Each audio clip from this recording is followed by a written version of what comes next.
मैं डॉक्टर परीक्षित शेवड़े और आज हम लोग बात करने वाले हैं गौमूत्र के बारे में। दिवाली में कई सारे दोस्त बड़े दिनों के बाद हम लोग मिले और ऐसी ही कुछ चर्चाएं चल रही थी। उसमें ही बीच में एक मेरे दोस्त ने बताया कि किस तरह से उसके पिताजी हर रोज तकरीबन आधा से पौना गिलास तक गौमूत्र अर्क का सेवन कर रहे हैं। तो मैंने बोला अच्छी बात है, क्या किसी ने सजेस्ट किया था? क्या किसी आयुर्वेदिक चिकित्सक ने यह बताया था? तो उसने बोला नहीं, ऐसा तो किसी ने कहा नहीं था। मैंने पूछा अच्छा, तो उन्हें क्या बीमारी है? उसने बोला कुछ बीमारी नहीं यार, सिर्फ हेल्दी रहने के लिए हर रोज थोड़े थोड़े मात्रा में गौमूत्र का सेवन कर रहे हैं। तो मैंने बोला ठीक है, क्या उन्हें एसिडिटी जैसी कोई शिकायत हो रही है? उसने बोला अरे हाँ यार, तुझे कैसे पता चला? जब से गौमूत्र लेना चालू किया है, हाँ उन्हें एसिडिटी जैसी शिकायत हो तो जरूर रही है।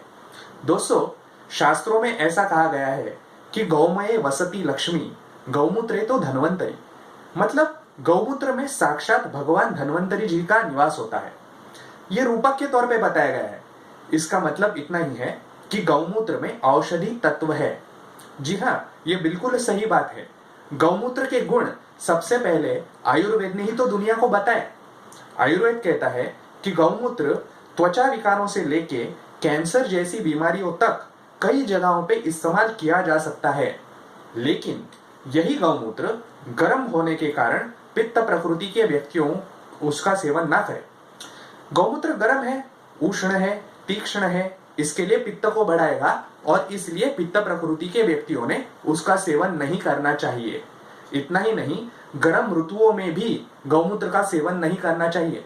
गर्म ऋतु माने शरद ऋतु और ग्रीष्म ऋतु, माने मार्च से लेके मई तक के महीने तक और बाद में फिर से अक्टूबर हीट तक का जो काल है उसमें गौमूत्र का सेवन नहीं करना चाहिए। इसके अतिरिक्त जिन्हें ज्यादा रक्तस्राव की बीमारियां है, ऐसे लोगों ने भी गौमूत्र अर्क का सेवन नहीं करना।